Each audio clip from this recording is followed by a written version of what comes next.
দেশ স্বাধীন হোৱাৰ ৭৫ বছৰৰ পিছতো উদ্যোগ নেদেখা এখন গাঁও। নিৰ্বাচনৰ সময়ত জনপ্ৰতিনিধিয়ে প্ৰতিশ্ৰুতি দিয়ে যদিও নিৰ্বাচনৰ পিছত বিচাৰি নাপায় জনপ্ৰতিনিধিৰ। এই দৃশ্য গোলকগঞ্জ বিধানসভা সমষ্টিৰ অন্তৰ্গত লক্ষীবাৰী দ্বিতীয় খণ্ডৰ। দেশ স্বাধীন হোৱাৰ পৰাই স্থানীয় ৰাইজে বহু জনপ্ৰতিনিধিৰ পৰা এখন দলং বিচাৰি আছিল যদিও আজিলৈ কোনো এজন জনপ্ৰতিনিধিয়ে নকৰিলে দলং নিৰ্মাণৰ কাম। ফলত যাতায়াত কৰোঁতে বহু অসুবিধাৰ সন্মুখীন হ'বলগীয়া হৈছে সাধাৰণ ৰাইজ। ছাত্ৰ ছাত্ৰীয়ে বিদ্যালয়লৈ অহা যোৱা কৰাৰ লগতে জৰুৰীকালীন সেৱা 108 যাব নোৱাৰে গাঁওখনলৈ। 3 বছৰে গোলকগঞ্জৰ বিধায়ক আব্দুছ সুবাহান চৰকাৰক বহু দাবী জনাইছে যদিও কোনো ধৰণৰ গুৰুত্ব নিদিয়াৰ অভিযোগ বিধায়কৰ বিৰুদ্ধে। উপায়ন্তৰ হৈ অসম চৰকাৰলৈ দলং নিৰ্মাণ কৰিবলৈ আহ্বান জনাই একাংশ স্থানীয় ৰাইজে। গোলকগঞ্জৰ পৰা ইনামুল হকৰ ৰিপৰ্ট এনি লাইভ। আমার ইয়াত সমস্যা হল ভাই মোটামুটি 700-800 ঘর মানুষ আছে। তার মধ্যে আমার যেটা মানে সমস্যা, আমাদের গাঁয়ের যেটা সমস্যা, রাস্তা পথ একবারে নাই। এই যে একটা ব্রিজ, এই ব্রিজটা কয়েকটা এমএলএ চলে গেল, সবাই খালি বলে যে এইবার হবে কিন্তু হয় না। সবাই খালি বলে, মানে ভোট আসলে উনি বলে যে ব্রিজ হয়ে যাবে, এইবার স্যাংশন হয়ে গেছে, আমি বলে দিছি এখন মানে হয়ে যাবে ব্রিজ।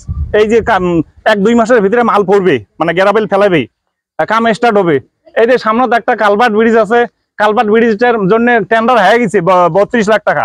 তারপরে এখানে ঠিকাদার আসি মানে ঝুপড়ি বানাইছে। এখানে ঝুপড়ি বানার পরে কে মানে কি বলছে যে মার্ডার করার জন্য কে জানি বলছে, তার কারণে ক্যাম্পটা ভাঙি চলে গেল। ব্রিজটা কালভার্ট ব্রিজটা আর হল না। তা আমার সমস্যা আজকে কত বছর ধরে, আমার দাদা গেল, আমার বাপ চলে গেল, আমার ভাইও যাওয়া শুরু হয়ে গেছে, কত বছর চলে, আমরাও বুড়ে হয়ে গেলাম, কিন্তু ব্রিজ হয় আর না। আমার রাস্তা পথের যারা সমস্যা, অন্য জায়গা থেকে যদি আমাদের বাড়িতে যদি কেউ সাগাই করার জন্য আসে, কিন্তু সাগাই করে না, আমাদের সমস্যা দেখে ওরা চলে যায়। সাগাই এখানে করার ইচ্ছে নাই। সরকারক এইটাই মোর কথা হল যে সরকারক মই এটাই মানে আবেদন জানালো যে মোর কামটো মানে ব্রিজখান মোর হব লাগে। বহুত মানুষ ইয়াত বহুত মানে অসুবিধাত আছে, তার কারণত মই এটা মানে আবেদন জানালো মোর ব্রিজখন হব লাগে ইমার্জেন্সি। সমস্যা মানে এই ব্রিজ খান নিয়ে আমার বহুদিন ধরে খুব অসুবিধা আছে। আজি 3টে গ্রাম, এই জায়গাত 3টে গ্রামের মানুষ যদি যাতায়াত করে খুব অসুবিধা। সমস্যা এমনই, আমার বানপানি আসলে যাওয়াত কত অসুবিধা। ইয়াত মানুষ কয়বার বাইকের থেকে পড়ে গেছে, আর স্কুলে ছড়াগুলিয়ে যাওয়ারও খুব অসুবিধা হয়ে গেছে এই জায়গা দিয়ে। কতবার আমরা আবেদন জানাচ্ছি, কিন্তু আমার এই ব্রিজ খান কোনোবার হয় না। যদিও আসে কাটি বেলেগ জায়গা নিয়ে যায়, অন্য এমএলএ থাকাতো ব্রিজ খান আমাকে দেয় না। এই যা এলাদিন সরকার থাকাতে এইটুকু রাস্তা পাচ্ছি, এই এতটুকু ছাড়া আমার এই জায়গা কোনো আমার কারো দেওয়ার মতন কোনো ক্ষমতা হয়নি আজ পর্যন্ত। বিধায়ক বা জেলা প্রশাসন মেলা জানা হয়েছে, তো বহুত জানা আছে, বহুত কি দেওয়া আছে, নাই কোনো ফল পাওয়া নাই। ইয়াত আশ্বাস দেয় বলে ব্রিজ হবো, ভোট দিয়ে ব্রিজ হবো, কিন্তু নাই। এই ব্রিজ আমার এই এতটুকু জজের উপরে দিয়ে মানুষ যাওয়া আছে, এইটাই আমার ব্রিজ। আমি ইয়াত কুটিলক্ষীমাৰী গাঁৱৰ প্ৰায় 400-500 মান ঘৰ আছোঁ। এইখন আমাৰ বাংলাদেশ আৰু ভাৰত বাংলাদেশ সীমান্ত এৰিয়া। এইখনত আমাৰ এইখন ব্ৰিজ আমাৰ হ'ব লাগে। এইখন ব্ৰিজ আমাৰ বহুদিনৰ পৰা, আমি যেতিয়া আমাৰ জন্ম লৈছোঁ তেতিয়াৰ পৰা আমাৰ এইখন ব্ৰিজ হৈ আছে।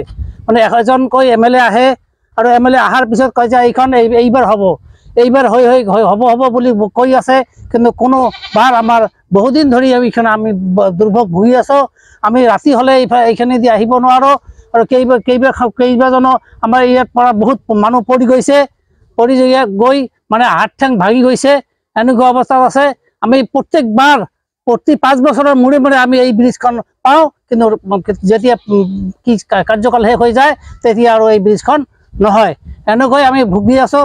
গতিকে আমি ৰাইজৰ ফালৰ পৰা মই এই ব্ৰিজখনৰ কাৰণে যাতে চৰকাৰে আমাক এই ব্ৰিজখন অনতি পলমে দি আমাৰ এই সীমামূৰীয়া অঞ্চলৰ ৰাইজৰ উপকাৰ কৰে যেন, এইখিনি আমাৰ এই ৰাইজৰ তৰফৰ পৰা মই ক'লো। এইখন কুটিলক্ষীমাৰী তোৰ্চা নৈৰ পাৰত ব্ৰিজ। বিধায়ক ইয়াৰ আগতে বহুতে গৈছে, এতিয়া বৰ্তমান শোভান আলী চৰকাৰ আছে, কিন্তু আমাৰ কোনো শোভান আলী চৰকাৰ কেতিয়াও আমাৰ ইয়াত অহা নাই। ভোটৰ সময়ত আহে, ভোটৰ সময়ত আহি কয় যে এইবাৰ হ'ব বুলি আমি ৰাইজে কি থাকো চাই, কিন্তু নহয়। কোনোদিন নহয়। বিচাৰি আহে অকল এই শোভান আলী চৰকাৰে নহয়, যিমানবিলাক MLA হৈছে, দীনেশ চৰকাৰ হৈছে, আলাউদ্দিন চৰকাৰ, প্ৰথমে আলাউদ্দিন চৰকাৰ হৈছিল, আলাউদ্দিন চৰকাৰে এইটো ৰাস্তাটো কৰিছিল কিন্তু ব্ৰিজখন কৰা নাই। তেতিয়াৰে পৰা আমাৰ এই এনেকুৱা ভুগি আছোঁ।